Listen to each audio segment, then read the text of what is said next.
Programme timeline सां गॾु आऊं आहियां असद मुमताज़। नाज़रीन, सिंध में अपोजिशन अॻवान हलीम आदिल शेख सिंध हुकूमत ते मुसलसल इल्ज़ाम मड़ी रहियो आहे त पहिरियां इंतकामी कार्रवाई करे उनजो फार्म हाउस ढाया विया, उन ते दहशतगर्दी जूं FIR कटियूं वयूं, उनखे गिरफ़्तार कयो वियो ऐं उनजे कमरे में नांग छॾियो वियो। पर हाणे उहो जॾहिं जेल में आहे त उन ते क़ातिलाणो हमिलो थियो आहे। बक़ौल हलीम आदिल शेख जे त 50 खां 60 माण्हुनि उनखे जेल में हमिलो कयो ऐं पर के हू उन ते तशदुद बि कयो वियो। हाणे हू महफ़ूज़ आहे ऐं हिन वक़्तु जेको आहे उहो इस्पताल में आहे। अॼु प्रोग्राम में इन ते ॻाल्हाईंदासीं त हिन तमामु तर मामले जी असल हक़ीक़तूं कहिड़ियूं आहिनि, हिन कहाणी जे पुठियां लिकल कहाणी कहिड़ी आहे। प्रोग्राम में इन ते ॻाल्हाइबो। गॾोगॾु ॻाल्हाइबो त सिंध जे गवर्नर खे IG मां खोड़ सारियूं शिकायतूं आहिनि ऐं अॼु हुन IG मुश्ताक महर खे हटाइण जो मुतालबो कयो आहे। हिननि ॿिन्हिनि मौज़ुअनि ते ॻाल्हाइबो। गॾोगॾु ॻाल्हाइबो त सेनेट जे असुलु मुक़ाबले, यानी सेनेट में जेको असुलु मुक़ाबिलो पियो थिए उहो यूसुफ रज़ा गिलानी ऐं हफ़ीज़ शेख जे विच में आहे। अॼु यूसुफ रज़ा गिलानी दावा कई आहे त हिन वक़्तु एस्टेब्लिशमेंट उनखे न्यूट्रल नज़र पई अचे। ॿिए पासे शिबली फराज़ चयो आहे त ख़रीदो फ़रोख़्त जो सिलसिलो शुरू थी वियो आहे। मेंबरनि खे ख़रीदण लाइ पैसनि जी ॿोरियुनि जा मुंहुं खोलिया विया आहिनि। तमामु तर मौज़ुअनि ते ॻाल्हाइबो। हिन वक़्तु असांखे प्रोग्राम में जॉइन कयो आहे सादिया जावेद साहिबा, पाण पीपल्स पार्टी जी MP आहिनि ऐं उन सां गॾोगॾु नुसरत वाहिद साहिबा, पाण तहरीक इंसाफ जी कौमी असम्बली जी मेंबर हैं। सादिया जावेद साहिबा, आपसे प्रोग्राम का आगाज़ करते हैं। हलीम आदिल शेख के जो इल्ज़ामात हैं, अब तक जो इल्ज़ामात हैं, और अब तो उन्होंने ये कहा है कि 50 लोग उन पे जेल में उन पे हमला किया है, तो आप नहीं समझते कि ये मामले बहुत संगीन हैं जो इल्ज़ाम वो लगा रहे हैं? ऐसा ना हो कि कल सिंध हुकूमत को इस इल्ज़ाम के बारे में कुछ और परेशानी का सामना करना पड़े। जी, बिस्मिल्लाहिर्रहमानिर्रहीम। मेरा ख्याल से सारे वीडियो फुटेजेस जो CCTV कैमरा जेल में लगे हैं उससे जारी हो चुके हैं। मेरा नहीं ख्याल है कि 50-60 क्योंकि हलीम आदिल शेख साहब जब अंदर से निकल रहे हैं या अंदर दाखिल हो रहे हैं तो मेरा ख्याल से जो फुटेज है वो काफ़ी क्लियर है और उनके सारे कपड़े भी ठीक हैं। जब वो अस्पताल भी देखे ना, अगर किसी को 50-60 बंदा मारे तो उसके कपड़े शपड़े फट जाते हैं, बटन छटन टूट जाते हैं, कलफ शलफ टूट जाता है। ऐसा तो मुझे उस फुटेज में कुछ नहीं नजर आ रहा। और जो उनकी तस्वीर भी जारी हुई हैं, जब वो इमाम फाउंडेशन की एम्बुलेंस में बैठ के NICVD उनको शिफ्ट किया गया है, तो ऐसे कोई हालात नहीं लग रहे थे। किसी के 50-60 आदमी हमला करे तो उसके निशानात और असरात जो है वो जरूर नजर आते हैं। जहाँ तक वो कह रहे हैं कि जी मेरे पैर में तकलीफ हो गई, तो मुझे ये बात बिल्कुल पता है कि उनके पैर में कोई उनका एक्सीडेंट हुआ था, शायद वो घोड़े से गिर गए थे या कुछ हुआ था, तो उनके पैर में रॉड पड़ी हुई है। और वो शायद उनको डॉक्टर्स ने एडवाइस किया था कि आप उसको रिमूव कर लें, उनके पैर में ये तकलीफ थी। तो मेरा ख्याल से देखें, वो झूठ बोलने के काफी माहिर हैं। मतलब ये सिंध के अवाम जानते हैं कि वो पुराने लैंड ग्रैबिंग में इन्वॉल्व रहे हैं और इस तरह के कामों में। तो ये उनके इल्जामात जो हैं वो बस सिंपैथी गेन करने के लिए और उस तरह के लिए तो जरूर हो सकते हैं, लेकिन सिंध के अवाम बेवकूफ नहीं है, उनको ये सब पता है। लेकिन सादिया साहबा, इससे पहले जो उन्होंने इल्ज़ाम लगाया था कि उसके कमरे से 5 फीट का सांप निकला है, सिंध हुकूमत ने ऐलान किया था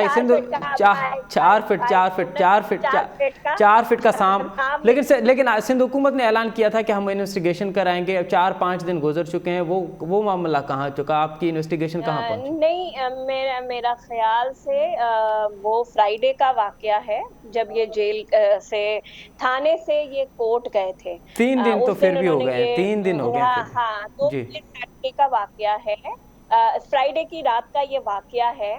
और फ्राइडे को इन्होंने ये रिपोर्ट किया था और उसके बाद सैटरडे, संडे और आज मंडे, मेरा ख्याल से 2-1 दिन में रिपोर्ट आ जाएगी, वो पब्लिक कर दी जाएगी। मेरा ख्याल से मुर्तुजा वहाब और नासिर शाह साहब ने जो प्रेस कॉन्फ्रेंस की है उसमें उन्होंने बड़ी वजाहत से बताया है। देखे ना कि कितनी अगर ये कहते हैं कि जी पुलिस जो है वो मेरे खिलाफ इंतकामी कार्रवाई कर रही है, पीपल्स पार्टी ने इंतकामी कार्रवाई का सामना किया है। आसिफ अली जरदारी साहब CIA सेंटर में रहे हैं या जेलों में रहे हैं। आप देखें ना, एक कैदी को मुलाकातों की इजाजत है, मेरा ख्याल से 10 लोगों ने उनसे मुलाकात की है जब वो थाने में कस्टडी में थे। वो लॉकअप में नहीं थे, वो एक कमरे में थे, ये उन्होंने खुद एडमिट किया हुआ है। उसके बाद उनके पास टेलीफोन की फैसिलिटी, आज भी एक फेडरल मिनिस्टर साहब ने बयान ट्वीट किया हुआ है कि जी मैंने उनसे टेलीफोन पे बात की। आप मुझे बताएं, क्या कैदी को ये फैसिलिटीज अवेलेबल होती हैं जब वो कस्टडी में होता है, उसके खिलाफ प्रोसीडिंग्स हो रही होती हैं? तो बात ये है कि वो इल्जामात लगाने के काफी माहिर हैं और वो लगा रहे हैं, लेकिन देखिए मामला है अदालत में। अगर अगर वो कहते हैं कि जी सिंध हुकूमत ने मेरे खिलाफ इंतकामी कार्रवाई कर रहा है और सिंध हुकूमत जो है वो मेरे खिलाफ सब कुछ करा रही है, तो कोर्ट में तो देखें एविडेंस की बुनियाद पर केस चलता है ना, और एविडेंस की बुनियाद पर रिमांड दिया जाता है, एविडेंस की बुनियाद पर। और मेरा ख्याल से पीटीआई को जो है वो अदालतों पे एतबार भी होगा, उनका एहतराम भी करती हैं, तो इंतजार करें, इंतजार करें। ठीक है नुसरत वाहिद साहिबा, हलीम आदिल शेख साहब के इल्ज़ामात तो अपनी जगह, लेकिन जो बात सादिया जावेद साहिबा कह रही हैं कि अगर 50 लोग हमला करते तो कम से कम कपड़े तो फट जाते, और वो तो बिल्कुल महफूज हैं बकौल सादिया जावेद साहिबा के। जी बिस्मिल्लाहिर्रहमानिर्रहीम, बहुत शुक्रिया आपका अपने प्रोग्राम में मुझे इनवाइट करने का। देखें, जो इम्पोर्टेंट चीज़ है वो ये है कि वो कस्टडी में हैं और उनके साथ ठीक सलूक नहीं हो रहा है। अच्छा। वो हमें नजर भी आ रहा है, और उसका आप देखें कि उनके पाँव में जो रॉड डली हुई है वो हिल गई है। कि 50 लोग तो खैर अगर हमला करते तो हलीम आदिल इतने मनहनी से हैं बेचारे, वो मुकाम बचना था उन्होंने, लेकिन ये कि लोग तो आए हैं। आप देख रहे हैं कि वो जो CCTV की बात कर रही हैं, वो उसमें एक अकेले वो जा रहे हैं और इतने सारे पुलिस वाले आगे, इतने सारे पीछे। तो क्या मतलब वो क्या दिखाना चाह रहे हैं कि इतने लोगों के उसमें कोई दहशतगर्द है वो, कि कहीं भाग जाएंगे या कुछ और हो जाएगा? अब मतलब एक पॉलिटिकल लीडर को, जो लीडर ऑफ अपोजिशन है, उसको आप पकड़ के जेल में डाल देते हैं बगैर किसी रीजन के। कि अगर फायरिंग हुई है तो फायरिंग जाहिर है कि इनके लोगों ने वहां पे शुरू की, जिसकी लिए सेफ गार्ड के तौर पे इनके गार्ड्स ने भी फायरिंग शुरू कर दी। तो उसमें तो फिर दोनों इन्वॉल्व होने चाहिए ना, दोनों को सजा मिलनी चाहिए। कि जो लोग फायरिंग कर रहे थे सबके सबको पकड़ा जाता है। हलीम आदिल बजाते खुद तो फायरिंग नहीं कर रहे थे, वो जरूर अपनी गाड़ी में थे, सब कुछ था, लेकिन आपको पता है कि पीपल्स पार्टी का वतीरा हमेशा से यही रहा है कि वो किस तरह अपने अपोजिशन के लोगों से, या वो लोग जो कि इनके फेवर में नहीं होते उनके साथ क्या सलूक होता है। हमने देखा है कि ट्रेन मार्च के दौरान जब उस कैमरामैन ने सारा दिखाया कि वो खवातीन कह रही थी कि हमें खाने के लिए और 5000 पे लेके आए थे, तो कुछ भी ना मिला, ना उन्हें खाना मिला, ना पैसे मिले। तो उस कैमरामैन को उन्होंने उसी की तार से गला दबा के मार दिया। तो ये इस किस्म के हैं, इनसे अपोजिशन का ये वाकया आप कहाँ का बता रही हैं नुसरत वाहिद साहबा के? ये मैं ट्रेन मार्च का बता रही हूँ। ट्रेन मार्च के जमाने की बात है जब बिलावल भुट्टो साहब ने शुरू की थी, और उस वक्त वो एक फोटोग्राफर किसी टीवी चैनल ने, सिद्धि टीवी चैनल का वो था कैमरामैन, उसने दिखाया कि खवातीन से पूछा, उन्होंने कहा ना हमें खाना मिला, ना हमें पैसे मिले।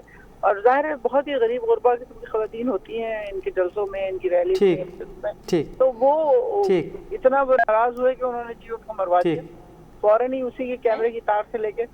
तो ये चीजें इनके साथ चलती हैं। हमारे जितने पीटीआई के वर्कर्स हैं जो काम कर रहे हैं सिंध में, उनको पता है कि वो कितनी मुश्किलात बर्दाश्त कर रहे हैं। उनका पानी बंद हो जाता है खेतों का, उनकी बहनों को डिवोर्स दिला दी जाती है, इन पे FIR दर्ज होती है, इतनी इनकी कुटाई लगती है और उसमें थानों में कि उनकी साथ पूछते हैं याद करें। तो ये चीजें तो हैं। ऐसा नहीं है कि पीपल्स पार्टी बहुत फ्रेंडली जमात है जो नजर आते हैं वो उस तरह के, अच्छा ना, हाथी किताब दिखाने के और खाने के, और तो इस तरह के वो नहीं है वहाँ पे अपने जब अपोजिशन से। तो नुसरत साहिबा, तो नुसरत साहिबा, आप जो कह रही हैं कि ये इंतकामी कार्रवाइयाँ आपके खिलाफ हो रही हैं, तो बाकी पीटीआई मेंबरान के खिलाफ क्यों नहीं हो रही? अगर अपोजिशन के खिलाफ ही होनी है तो GDA के खिलाफ क्यों नहीं? ये सिर्फ हलीम आदिल शेख साहब क्यों टारगेटेड है?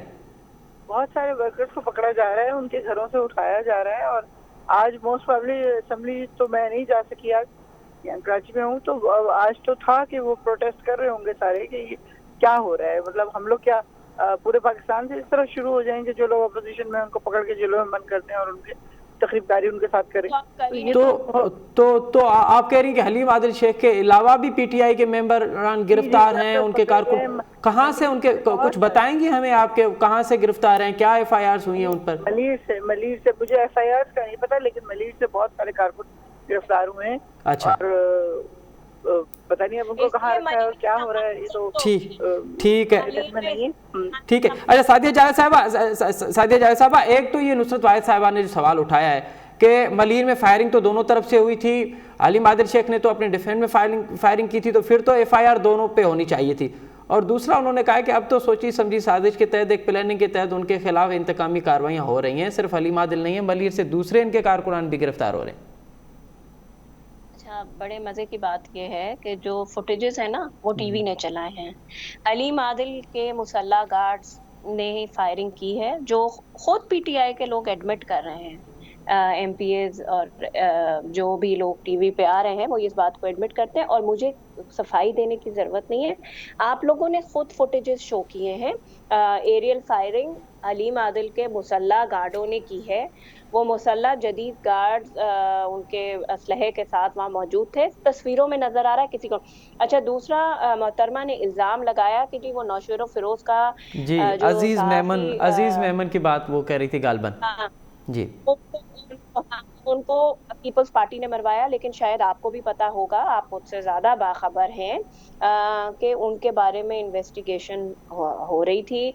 उनके कातिल जो लोग इन्वॉल्व थे वो कुछ लोग पकड़े गए, कुछ नहीं पकड़े गए। उनका खानदान इस बात से मुतमईन है, उसमें पीपल्स पार्टी की कहीं से इन्वॉल्वमेंट नहीं है। जी मतलब इनकी, मतलब ये मैं नहीं कह रही हूँ, ये जो इन्वेस्टिगेशन जी, लेकिन उसमें ये है कि जिन पे इल्ज़ाम है वो तो गिरफ्तार हैं, लेकिन अब तक मास्टरमाइंड जो है वो दो भाई जो हैं इरशाद सहतो और मुश्ताक सहतो, वो गिरफ्तार नहीं है।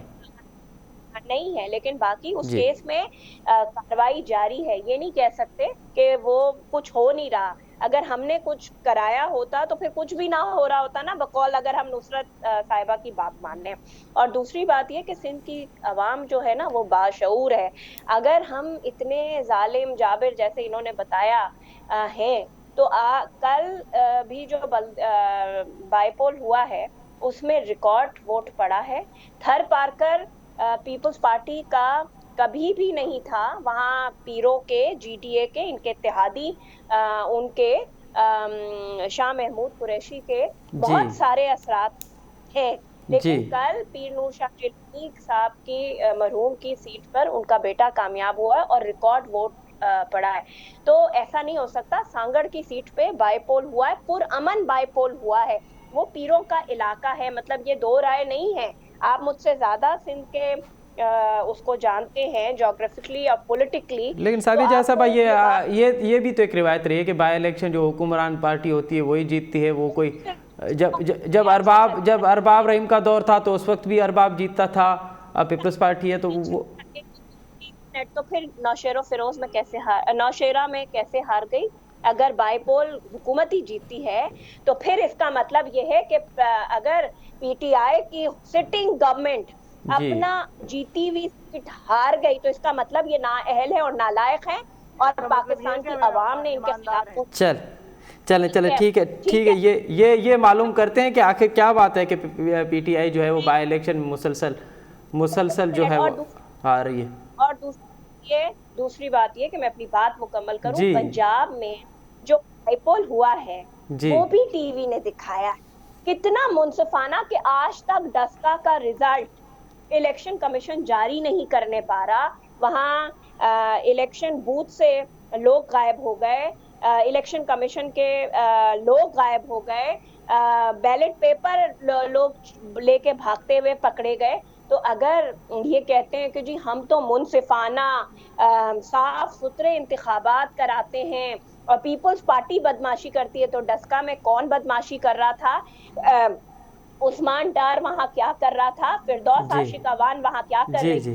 फिर सवाल बनता है जो ये IG के हटाने की डिमांड कर रहे हैं। मैं प्राइम मिनिस्टर से आप डिमांड करती है पंजाब के IG को हटाया जाए। अच्छा। तो वहाँ तो कत्ल हुआ है। वहाँ तो इलेक्शन वाले दिन नामालूम अफराद ने फायरिंग की है, लॉ एंड ऑर्डर की सिचुएशन खराब हुई है। तो पहले तो IG पंजाब चले ठीक है, ये मालूम करते हैं। नुसरत भाई साहब, एक तो आखिर क्या बात है कि PTI की हुकूमत बाई इलेक्शन में जहाँ पे भी हुई है इलेक्शन, सिवाय कोरम के बाकी तमाम इलेक्शंस पे PTI हार चुकी है, और PTI हुकूमत होने के बावजूद आपने नौशहरा से हारा। और दूसरी बात कि आपको सिंध के IG से क्या शिकायत हैं कि गवर्नर मुतालबा कर रहा है कि IG को फौरी तौर पे हटाया जाए?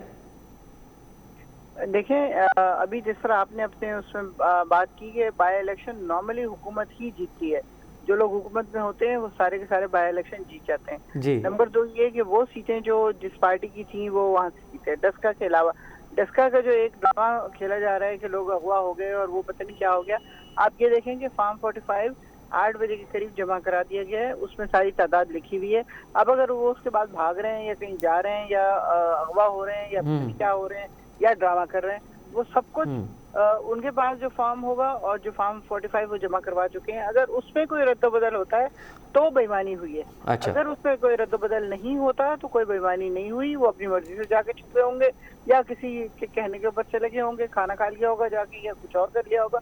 लेकिन सबसे पहले इसकी इन्वेस्टिगेशन ये करनी है कि फॉर्म 45 जो उन्होंने सबमिट करवा दिया था उसमें क्या तादाद है और जो उन्होंने अब जमा करवाया है वो उसकी क्या तादाद है। चले, ये जब मैच होगा तो पता चलेगा। लेकिन नुसरत साहिबा, नौशहरा से आप हार गए। वजीर आबाद की जो 2 सूबा असेंबली की सीटें थी पंजाब से, वहाँ से आप हार गई। वो हमारी सीटें नहीं थी, वो इन्हीं की थी, नून लीग की थी। आपको पता है नौशहरा में आपकी सीट नहीं थी? ये नहीं, नौशहरा में थी, नौशहरा में थी, बिल्कुल थी नौशहरा में। तो हार जीत हो जाती है, उसमें कोई ऐसी बात नहीं है। बात यह है कि क्या फेयर इलेक्शन हो रहा है कि नहीं हो रहा। तो इलेक्शन फेयर हो रहा है। हम हुकूमत में रहते हुए अगर हार सकते हैं तो इसका मतलब है कि हम फेयर इलेक्शन करवा रहे हैं। अच्छा। वरना आपको पता है कि बाय इलेक्शन कभी भी ऐसा नहीं होता कि कोई हार जाए। हुकूमत नहीं हारती, नॉर्मली हुकूमत नहीं हारती। ये तो वैसे भी एक्सपर्ट है इस किस्म की बेईमानी में। चले कैसे हार सकते हैं किसी चले। लेकिन ये आईजी वाला क्या मामला है? आपको इस आईजी सिंध मुश्ताक मेहर से क्या शिकायत है कि गवर्नर ने उनको हटाने का मुतालबा किया? यही होगी हलीम आदिल शेख के सिलसिले में कि उनको क्यों गिरफ्तार किया गया है। अपोजिशन लीडर होने का मतलब ये है कि जब जिस दिन से वो अपोजिशन लीडर बने उस दिन से उनके ऊपर आफतें आई जा रही हैं। पहले उनका फार्म हाउस गिराया जा रहा है उनके भाइयों का, फिर उनको पकड़ा जा रहा है, फिर पता नहीं क्या क्या हो रहा है। तो जाहिर है पुलिस ही जिम्मेदार है ना इसकी। लेकिन नुसरत साहिबा, ये जो मामला है हलीम आदिल शेख साहिबा का, वो तो हलीम आदिल शेख साहब का वो तो मामला कुछ और है। उसमें आईजी की इन्वॉल्वमेंट हमें एज सच नज़र नहीं आ रही जहाँ दीगर मामले में नज़र आती है। उनको हल्के से इलेक्शन कमीशन ने हटाया, फिर उन पर जो FIR हुई हैं जो हुकूमत ने कराई उसकी बुनियाद पर हटाया। मुझे आपको सवाल समझ नहीं आया, बात गूंज रही है आपकी बात। इलेक्शन कमीशन ने ये फैसला किया था ना कि हलीम आदिल शेख को हल्के से निकाल दिया जाए, तो उस दौरान जो फायरिंग हुई है, अब इसमें आप कह रही हैं कि ये तमाम तर मामले में आईजी इन्वॉल्व है? नहीं, आईजी इन्वॉल्व नहीं है उसमें। इलेक्शन कमीशन ने हुक्म दिया था कि उनको इस इलाके से निकाल दिया जाए। तो उसके बाद मेरे ख्याल में फौरन ही उसके हुक्म पहुंचने से पहले ही शायद ये फायरिंग वगैरह हो चुकी थी या कोई इस तरह की चीज़ कि वो चीज़ इम्प्लीमेंट नहीं हो सकी और पुलिस पकड़ के ले गई उनको। इसमें आईजी का मुझे नहीं पता कि आईजी कितना इन्वॉल्व है, नहीं है, वो हो नहीं सकता क्योंकि इलेक्शन कमीशन ने ये बात की है तो फिर जाहिर है इलेक्शन कमीशन ने बात की है। चले, ठीक है नुसरत साहब। जी सादी जावेद साहबा, ये जो बात कर रही हैं नुसरत वाहिद साहबा कि कम से कम ये तो बात आप माने कि इस वक्त इलेक्शन फ्री एंड फेयर हो रहे हैं। देखें ना, इलेक्शन फ्री एंड फेयर हो रहे हैं, हम तो शिकायत कर ही नहीं रहे। आज भी आप देखें जो प्रेस कॉन्फ्रेंसेस हुई हैं उसमें इलेक्शन कमीशन के खिलाफ जो वुज़रा की ज़बान है वो नामुनासिब है और शिकायत तो सिटिंग गवर्नमेंट कर रही है, जबकि इलेक्शन कमीशन तो फेडरल गवर्नमेंट की उसमें आता है। हमारे कहने से या PDM के कहने से तो इलेक्शन वो करा नहीं रहे। अच्छा, दूसरी बात ये कि ये बेचारी मतलब इनकी नॉलेज ही नहीं थी। आज उन्होंने गवर्नर साहब ने जो आप सवाल कर रहे हैं कि वो क्योंकि जाहिर सी बात है कि PTI को बड़ी खपकी हुई थी जब उन्होंने सफदर साहब को गिरफ्तार करवाया था। अच्छा। और आईजी साहब के वो सारे उस वक्त इशू हुए थे और फिर जाहिर सी बात है आर्मी चीफ की इन्वॉल्वमेंट हुई और उस मामले पे आईजी सिंध साहब से आर्मी चीफ ने बात की थी। तो उस वक्त भी बाय फोर्स और बाय प्रेशर PTI के मिनिस्टर्स और गवर्नर साहब ने एक किरदार अदा किया था। अब उनकी वो बात खराब हुई। देखें, ये जो हलीम आदिल शेख का मामला है वो तो इलेक्शन कमीशन ने कहा गया ना कि उनको वहां से पुलिस को ऑर्डर किया कि आप उनको निकालें, पुलिस ने उनको गिरफ्तार किया। देखें, कोई भी कस्टडी में पुलिस के पास अगर पहुंच जाए, मैं भी पहुंच जाऊं और मेरे खिलाफ FIR होगी तो मुझे पुलिस इतनी आसानी से जाने नहीं देगी। अच्छा, जहां तक आप लोग ये बार बार कह रहे हैं कि जी ऑपोजिशन लीडर हैं, और भाई पाकिस्तान के 2 मौजूदा और साबिक ऑपोजिशन लीडर बगैर किसी वजूहात के इंक्वायरीज के तहत मेरा ख्याल से खुर्शीद शाह साहब के खिलाफ तो आज जी, तक एक खुर्शीद शाह रेफरेंस भी साहब, नहीं और फिर हम देख रहे हैं कि शहबाज शरीफ और फिर उनके बेटे शरीफ हमजा साहब हमजा हमजा शहबाज इस वक्त गिरफ्तार हैं। जी गिरफ्तार हैं, और उनके इवन प्रोडक्शन ऑर्डर्स भी ये गवर्नमेंट नहीं निकालती जब जी इजलास होते हैं। तो बात ये है कि अब हलीम आदिल शेख के ऊपर तो अच्छा, जो आप भी कह रहे थे और वो भी कह रही है कि जी उनके फार्म हाउसेस गिराए गए हो, तो भाई फार्म हाउसेस इंक्रोचमेंट का ऑर्डर सबको पता है कि सुप्रीम कोर्ट ऑफ पाकिस्तान का ऑर्डर है। तो सिंध गवर्नमेंट तो सुप्रीम कोर्ट के ऑर्डर्स पर इंक्रोचमेंट कर रही है ना इस शहर में। वो चल कह रहे हैं कि जमीन बाजियार कराई जाए, जो कब्जे ठीक हुए है, हुए हैं। ठीक है, ठीक है। तो तो आप कह रही आपके कहने का ये मतलब है कि जो फार्म गिराए गए वो अदालत के हुक्म पे थे, जो गिरफ्तार हुए वो इलेक्शन कमीशन के हुक्म पे हुए हैं, सिंध हुकूमत का किसी उसमें कोई इन्वॉल्वमेंट नहीं है। अच्छा सादिया जावेद साहब, आज यूसुफ रज़ा गिलानी साहब ने ये फरमाया है कि इस वक्त उनको एस्टेब्लिशमेंट न्यूट्रल नज़र आ रही है सेनेट के इलेक्शन में। क्या वाकई आपको भी इलेक्शन न्यूट्रल एस्टेब्लिशमेंट न्यूट्रल नज़र आ रही है? देखें, एक तो पहली बात ये कि यूसुफ रजा गिलानी साहब इस मुल्क को 5 साल एज प्राइम मिनिस्टर सर्व कर चुके हैं। उनको जितना अंदाजा होगा स्टैब्लिशमेंट के तरीक़ेकार का, वो शायद एक एमपीए को नहीं हो सकता। तो अगर उन्होंने ये बयान दिया है तो ज़रूर उनको कोई चीज़ महसूस हुई होगी, कुछ अंदाज़ा हुआ होगा, जिसकी बुनियाद पर कुछ लोगों का ये ख्याल है ना कि जिस तरह पीटीआई में, क्योंकि पीटीआई तो ये कहती है ना कि हम तो कुछ करते नहीं, हर काम एस्टेब्लिशमेंट हमें करके देती है। जिस तरह पीटीआई के इस वक्त इंटरनल लड़ाई हो रही है टिकट्स पर, और जो सिचुएशन है कि विद इन पार्टी, उससे लोगों का ये अजम्पशन है कि उन्होंने जो कि डीजीआईएसपीआर ने बयान दिया था कि जी हम पॉलिटिक्स से हमारा कोई ताल्लुक नहीं है, हम तो मेरा ख्याल से उस बुनियाद पर शायद लोगों को ये अंदेशा हो रहा हो। हम यकीन करना चाहते हैं, हमारे डीजीआईएसपीआर पाक फौज के स्पोक्समैन ने एक बात की है कि जी हम सियासी मुदाखलत नहीं कर रहे, या हमारा सियासत से कोई वो नहीं है। तो हम यकीन करना चाहते हैं कि हमारी पाक फौज, जिसका हम तहत एहतराम करते हैं, उन्होंने इस मुल्क और कौम के लिए कुर्बान किए हैं, उनको हम सलाम पेश करते हैं। लेकिन बहुत शुक्रिया, बहुत शुक्रिया, बहुत शुक्रिया सादिया जावेद साहिबा, नुसरत वाहिद साहिब, आप दोनों मौजूद शख्सियात ने हमें वक्त दिया। नाज़रीन हिते वठो नंढी साई खां पूरी प्रोग्राम में ॿीहर हाज़िर थींदासीं। नज़री प्रोग्राम में एक दफ़ो ॿीहर अव्हांखे भली कार। मुल्क में महांगाई घटि थियण जो नाव ई नथी वठे। पेट्रोल, गैस ऐं अटे खां पोइ हाणे खंड बि सेंचुरी मुकमल करे वरिती आहे। अॼु खां कुझु महीना अॻु में जॾहिं खंड 78 रुपया किलो थी त हुकूमत उनखे पंहिंजी कारकर्दगी जो वॾो कारनामो सर्जन जा पई ॾे। हुकूमती तर्जुमान उनखे वर्ल्ड कप सां भेटनि पिया, पर अॼु हिकु दफ़ो ॿीहर इहा ई खंड हाणे 100 रुपया क्रॉस थी चुकी आहे। मुल्क में तमामु जाइनि ते हाणे खंड जी क़ीमत 100 रुपए खां घटि कोन्हे। अॼु प्रोग्राम में इन ते ॻाल्हाईंदासूं त आख़िर कहिड़ा सबब आहिनि जो खंड जी क़ीमतूं हिकु जाइ ते बीहनि नथियूं, टिकनि नथियूं, बल्कि जेका महांगाई आहे उहा ॾींहं ब ॾींहं वधंदी थी अचे। हुकूमती कारकर्दगी हिन में किथे आहे? हुकूमत खे छा करणु घुरिजे? आख़िर कहिड़ा सबब आहिनि जो मुल्क में महांगाई जो जेको गिराफ आहे उहो ॾींहं ब ॾींहं वधंदो वञे? इन मौज़ूअ ते ॻाल्हाइबो आहे। हिन वक़्तु असांखे प्रोग्राम में जॉइन कयो आहे मुल्क जे मुआशी माहिर ऐं नाले वारे सनतकार जनाब मिर्ज़ा इश्तियाक बेग साहिब, ऐं हुन सां गॾोगॾु हूंदो महमूद नवाज़ शाह साहिब, पाण आबादगार आहिनि ऐं खंड जी क़ीमतुनि ते ख़ासि करे जेके रोज़मर्रा लाइ शयूं आहिनि उन ते तमामु गहरी नज़र अथनि। मिर्ज़ा साहब, आपसे प्रोग्राम का आगाज़ करते हैं। जब तकरीबन 78 रुपये किलो हुई थी चीनी, तो हुकूमत तो कह रही थी कि ये हमारा बहुत बड़ा कारनामा है, हमने जैसे वर्ल्ड कप जीता हुआ है, और आज एक मरतबा फिर 100 रुपये क्रॉस कर चुकी है चीनी। आपकी नज़र में सबब क्या है कि आखिर चीनी की कीमत एक जगह टिक क्यों नहीं रही, बार बार बढ़ क्यों रही है? ये देखिए, इससे पहले भी कई बार इसके ऊपर बातें हुई हैं, और ये एक वाक़या है शुगर का, जो इसको प्राइसेस को जब चाहता है ऊपर ले जाता है, और जब हुकूमत ये कहती है कि हम इंपोर्ट कर रहे हैं तो थोड़े से प्राइसेस नीचे आ जाते हैं। मगर ऐसा लगता है कि हुकूमत जो है वो बिल्कुल इस माफिया के हाथ के अंदर जो है वो बिल्कुल एक तमाशा बनी हुई है, और उनका अपना कोई कंट्रोल नहीं है। उसकी एक वजह ये भी है कि इस माफिया के जो सरगना हैं, जो सबसे बड़े लोग हैं, वो पीटीआई के खुद हुकूमत के अंदर शामिल हैं। जहांगीर तरीन साहब के साथ जो एक इंक्वायरी हुई थी, जो एक रिपोर्ट आई थी कमीशन की, उसमें साफ ये बतलाया गया था कि कौन कौन लोग हैं जो इसमें इन्वॉल्व हैं, किस तरीके से शुगर के साथ किया जाता है मजाक, किस तरीके से आधी शुगर डिक्लेयर की जाती है, आधी आपको बगैर इनवॉइसेस के बाहर भेजी जाती है और अपनी मर्जी से प्राइसेस को एस्केलेट करके अरबों रुपए कमाए जाते हैं। और फिर आखिर में ये होता है कि जब शुगर बच जाती है और लोग अफोर्ड नहीं कर सकते तो ये कहा जाता है कि जिसको हम एक्सपोर्ट कर दें और उस पर बिलियंस ऑफ डॉलर का दोबारा आप रिबेट जो है हुकूमत से लेते हैं।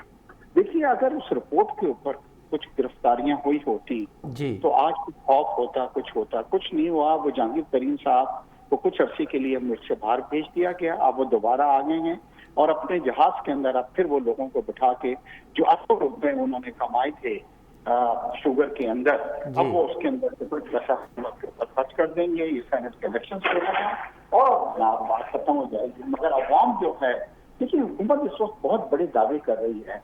वो कह रही है कि मईशत जो है वो बहुत अच्छी हो गई है, हमारे रिमिटेंसेस बढ़ गई हैं, 20 अरब के हमारे जो हैं इस वक्त सब कुछ हो गए हैं। मगर क्या ट्रिकल डाउन इफेक्ट के ऊपर आया है? क्या किसी चीज की प्राइस कम हुई है? किसी चीज के प्राइस कम नहीं हुई है। घी के प्राइसेस बढ़ रहे हैं, पेट्रोल के प्राइसेस अभी आपने बढ़ाए हैं, आप फिर इलेक्ट्रिसिटी के प्राइसेस को, अच्छा एक नया सिस्टम बन गया है। ये कहा जाता है कि जी आई तो थी कोई 20% की, मगर प्राइम मिनिस्टर साहब ने 20% एक्सेप्ट नहीं किया और उन्होंने जी उसमें 10% का इजाफा कर दिया है। और लोग बेचारे भी खुश हो जाते कि यार अगर 20% का इजाफा हो जाता, और ये सिलसिला अब चल निकला है। और लोग जो है, मैं आपको बताऊं कि 2 सालों में मैं federation of Pakistan chamber of commerce का वाइस प्रेसिडेंट रहा हूँ। 10% लोग जो थे मिडिल क्लास के वो शामिल हो गए हैं, जो गुर्बत से नीचे लोग अपने, अब लोगों के लिए सर्वाइवल बहुत मुश्किल हुआ है। कुछ अर्से पहले आपने देखा कि इस्लामाबाद के अंदर जितने भी गवर्नमेंट के जो ऑफिसर थे, गवर्नमेंट एम्प्लॉय थे, वो सड़कों के ऊपर आ गए क्योंकि उनके पास कोई और इसके अलावा जो है रास्ता नहीं था कि वो अपनी गवर्नेंस को शो करते हैं कि अब उनके लिए सर्वाइवल और उनके बच्चों के लिए बहुत ज्यादा मुश्किल हो गया है। हुकूमत की देखिए कैपेबिलिटी बिल्कुल नहीं है। और ये सब जो हैं इस वक्त, कोई भी जो वजीर है जो सुबह से शाम तक टेलीविजन पर बैठे रहते हैं, अपोजिशन को क्रिटिसाइज करते थे। देखिए अक्सर ये होता था जब इलेक्शंस होते थे तो 2 साल के अंदर जो नई हुकूमत आती थी वो पहले अच्छे प्रोजेक्ट्स जो थी उनको आइडेंटिफाई करती थी, उनको लॉन्च करती थी और आखिरी 2 सालों में उनका इस्तीफा करती थी। मैं पूछना चाहता हूँ, इस हुकूमत ने कोई ऐसा प्रोजेक्ट जो आपने लॉन्च किया हो? पब्लिक फंड्स जो होते हैं डेवलपमेंट के, उसके अंदर 50% भी आप खर्च नहीं कर पाए हैं। तो मेरे ख्याल से ये नाअहली है हुकूमत की, और हुकूमत को अब लोगों को दीवार से नहीं लगाना चाहिए। अगर आपने इसको प्राइसेस कंट्रोल नहीं किया और ये अपना हाथ नहीं हटाया ये शुगर माफिया के लोगों से, तो आप देखेंगे कि पाकिस्तान के अंदर लोग फिर एक बार सड़कों के ऊपर आएंगे। ठीक है। अच्छा महमूद नवाज़ शाह साहब, अवां छा पिया सम्झो त ही मामलो जेको खंड जी क़ीमतुनि ते कंट्रोल वारो आहे, इहो मिसमैनेजमेंट जे करे वधे थो पियो या कि ॿिया मामला आहिनि, या हुकूमत जेका बार बार चवंदी पई रहे त हिते माफ़िया जो राज आहे ऐं हाणे हुकूमत माफ़िया जे हवाले सां बेवस आहे, उनखे कंट्रोल करण में बेवस नज़र पई अचे? थोड़ा सा इसको इधर करो, इन सॼे बहस जो हटी करे ऐं थोरो गुज़ारिश करियां त सभिनी खां पहिरीं में पहिरीं वजह घटि में घटि खंड में इहा आहे त अरब रुपए खां वधीक जी खंड जी मईशत आहे जेका हिन मुल्क जे 60 माण्हुनि जे 79 कारखाना उन्हनि जे हथ में हुजनि, सरकार का बि हुजे। 3 ॻाल्हियूं पोयनि 15-20 सालनि में तव्हांखे ॾिसण में ईंदियूं, उन खां अलावा तव्हांखे ॾिसण में आयो हुजे त ॿुधाइजो। पहिरीं नंबर ॻाल्हि, heavy subsidies to the sugar industry. Past years में 27 अरब रुपए ताईं जी सब्सिडी ॾिनी वई। ॿिए नंबर ते या तव्हांखे काश्तकार रोडनि ते रस्तनि ते कोर्टुनि में ॾिसण में ईंदा 2014, 15, 16 में तव्हांखे उहे कहाणियूं यादि हूंदियूं। या छा हूंदो, खंड महांगी थी वेंदी। खंड का पाकिस्तान में पहिरीं दफ़ा कान थी आहे 80-90 रुपया, पहिरीं थी चुकी आहे, हाणे थी चुकी आहे। सो जेसि ताईं उहो रेगुलेटरी रजीम प्रॉपरली न ठहंदो ऐं जे वॾनि कारखाननि जे हथ में, ग्रुप्स जे हथ में हूंदो त हुननि वटि एॾी वॾी ताक़त आहे जो हू हर सरकार खे कंहिं बि दौर में कंहिं न तौर तरीक़े सां मैनिपुलेट करे वेंदा आहिनि। जाइज़ मुनाफ़ो कमाइण बिल्कुलु हुननि जो हक़ आहे, उहो हुननि खे मिलणु खपे। पर जे अगरि नाजाइज़ मुनाफ़ो आहे त उन ते सरकार खे ज़रूरु बेनिफिट बि मिलणु खपे। सरकार जो को एक्शन भी खणणु घुरिजे। जी पर महमूद नवाज़ शाह साहब, अवां हिकु ॻाल्हि पिया कयो त 8 माण्हू 59 माण्हू आहिनि जिन वटि 100 अरब रुपए जी जेका 300 अरब रुपया, साईं, 300 अरब रुपया। 300 अरब रुपयनि जी जेका ही पूरी हिकु इंडस्ट्री आहे उहा उनजे कंट्रोल में आहे। त हिन तमामु तर मामले में पोइ सुवाल इहो थो थिए न त हुकूमती रिट किथे आहे? ऐं अव्हां चओ पिया त 60-65 माण्हू जॾहिं ब्लैकमेल पिया कनि रियासत खे, त रियासत जी पंहिंजी रिट बि त हूंदी आहे न, उहो पंहिंजे माण्हुनि जे लाइ त रिट बि त क़ाइमु कंदी आहे। तव्हांजी ॻाल्हि बिल्कुलु ठीकु आहे। जॾहिं इश्तिहार आया पे करोड़े रुपए जा, जंहिंमें इहो चयो पियो असीं त कमंद जा ग्रोवर्स आहियूं, त छो त कमंद जी क़ीमतुनि जे करे खंड में वाध आई आहे, तॾहिं असां कैलकुलेट करे इहो चयो त असां घणी पुराणी ॻाल्हि कोन था करियूं। 2018 ऐं 19 में कमंद जो अघु 182 रुपया हो ऐं खंड जो एक्स फैक्ट्री प्राइस 46 ऐं 50 रुपया, 46 खां 50 रुपए हुई। अगरि 50 रुपया खंड जी क़ीमत, कमंद जी क़ीमत पर मण वधे त 10 रुपया खंड जी क़ीमत में इज़ाफ़ो थियणु घुरिजे। अगरि 100 रुपया बि कमंद जी क़ीमत वधी आहे, एवरेज प्राइस परचेजिंग, त बि खंड जी क़ीमत 20 रुपया मथे न हुजणु खपे। ऐं तव्हांजी ॻाल्हि सां 100% एग्री थो करियां त उहा इंडस्ट्री जंहिंखे जेका हिकिड़ो लाडले ॿार वांगुरु निपाई वई आहे, त उन खे एक्शन खणणु सरकार जो जेको आहे सो प्राइमरी उनजे मथां इहा ड्यूटी आहे त उहो इहो रेगुलेट करे ऐं रेगुलेटरी रेजीम को अहिड़ो क्रिएट करे त जीअं जेके खंड न पर जेके बि शयूं आहिनि जे कंज्यूमर खाए थो उन्हनि खे जेको आहे सो प्रॉपरली कंट्रोल करे, उन मथां कंट्रोल मेजर्स खणे। न त तव्हां इन्हनि 5-10 रुपयनि खे रुगो 6 मिलियन टन खंड सां मल्टीप्लाई कंदो, तव्हांखे ॾिसण में ईंदो त ही अरबे रुपया आहिनि एक्स्ट्रा, जेके इहे 60-65 जेके आहिनि ओनर्स उन्हनि खे एक्स्ट्रा माण्हुनि खे मिलंदा। शाह साहब, पहिरियां जॾहिं 78 रुपया तक़रीबन 76-78 रुपया खंड जी क़ीमत थी त हुकूमती तर्जुमान चवनि पिया त असांजो वॾो कारनामो आहे, असां ॼण वर्ल्ड कप खटियो आहे। हाणे उहा 100 रुपया थी वई आहे, त पहिरियां वारी कारकर्दगी थिए हिननि खे वर्ल्ड कप खटियो आहे या हाणे जेको आहे उन ते मां सम्झो? मुंहिंजे ख़्याल में त पहिरें बयान ते उन्हनि खे ज़रूरु मुबारकबाद ॾियणु खपे जो उन्हनि तमामु तकड़ में इहो बयानु ॾेई छॾियो।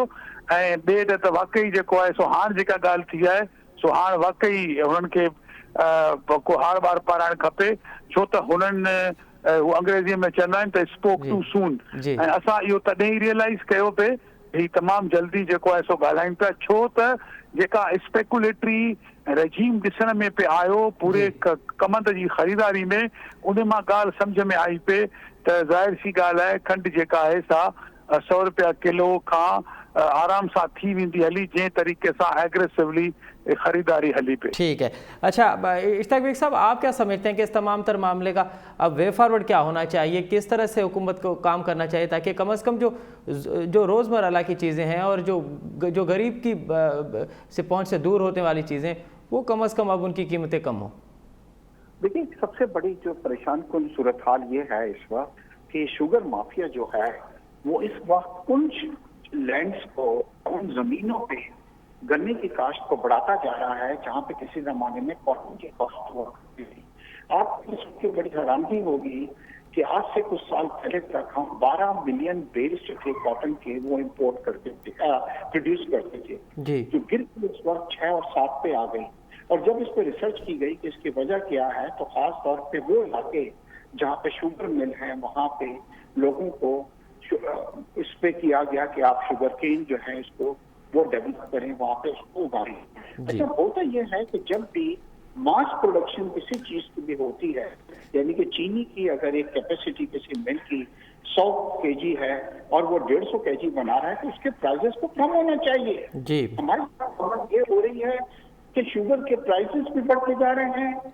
हमारा एरिया जो पहले कॉटन प्रोड्यूस करता था वो अब शुगर केन भी प्रोड्यूस कर रहा है, उसका भी हमें कोई बेनिफिट। इस बार $1 बिलियन से ज्यादा की हम कॉटन इंपोर्ट करेंगे क्योंकि यहाँ की टेक्सटाइल इंडस्ट्री के पास उस वक्त कॉटन है ही नहीं। वो यही कह रहे हैं कि कॉटन 5-6 मिलियन बेल आ गई, जो 12 मिलियन बेल हुआ करती इंडिया 35 मिलियन बेल जो है। ठीक। अच्छा बिल्कुल सर, वे फॉरवर्ड क्या है इस तमाम तर मामले का, अब हल क्या है? देखिए, जब तक सख्ती नहीं की जाएगी शुगर माफिया के ऊपर, ये हमारे साथ गरीबों के साथ खेलते रहेंगे। और ये क्या है कि हुकूमत की हेल्प कर देंगे बाद में इलेक्शंस के अंदर, और इलेक्शन के बाद जो है फिर इनके अंदर हुकूमत इनको इसी तरीके से लोगों को आईवाश करके पुश कर देगी। और प्राइसेस देखिए, बढ़ते रहेंगे। तो मेरे ख्याल है जो कमीशन की रिपोर्ट आई थी, जो पूरी कम्प्रीहेंसिव रिपोर्ट थी, इसमें तमाम फॉल्ट बतला दिए गए थे। जिस तरीके का किया जा रहा है, जिस तरह लोगों को जो शुगर मिल्स जो हैं वो क्या करते हैं कि कई आदि जो है शुगर केन जो है वो विदाउट इनवाइसेस जो हैं वो उसको खरीद लेते हैं, मतलब, और उसके बाद जो है जो शुगर उससे बनती है वो मार्केट में ले आते हैं, अपने मन मानी प्राइस से बेचते हैं और आदि शो करते हैं कि हमने प्रोड्यूस की है। रिजल्ट ये हो रहा है कि गरीब के ऊपर जो है प्राइस बढ़ रहे हैं, और ये मत सोचें कि अब जो प्राइस पे आ गए हैं दिस इज द एंड, ये इससे भी ऊपर जा सकती है। तो मेरे हुकूमत के लिए ये बहुत बहुत शुक्रिया मिर्ज़ा इश्तियाक बेग साहब, सैयद महमूद नवाज शाह साहब ऐं ॿिन्हिनि मौज़ूअ में वञण जी वॾी महिरबानी। नाज़रीन, नवां नाले वारे सनतकार ऐं मुआशी तर्ज निगार मिर्ज़ा इश्तियाक बेग जो चवणु तर्जो ॿुधो, हुन चवणु त जेसिताईं हुकूमत जी रिटेननि ते क़ाइमु न थींदी माफ़िया ते, तेसिताईं इहे माफ़िया क़ाबू में न ईंदा, ऐं जेसिताईं इहे माफ़िया क़ाबू में न ईंदा त पोइ इहे पंहिंजूं मनमानी वारी क़ीमतूं जेके आहिनि उहे ईअं वधाईंदा रहंदा, ऐं उनजो नुक़सानु जेको आहे उहो आवाम खे ई थींदो, ख़ासि करे ग़रीब आवाम खे थींदो। हिते प्रोग्राम जो वक़्तु पंहिंजी पुॼाणी ते पहुतो। असद मुमताज़ रिठी ॾींदा इजाज़त। अल्लाह भाई।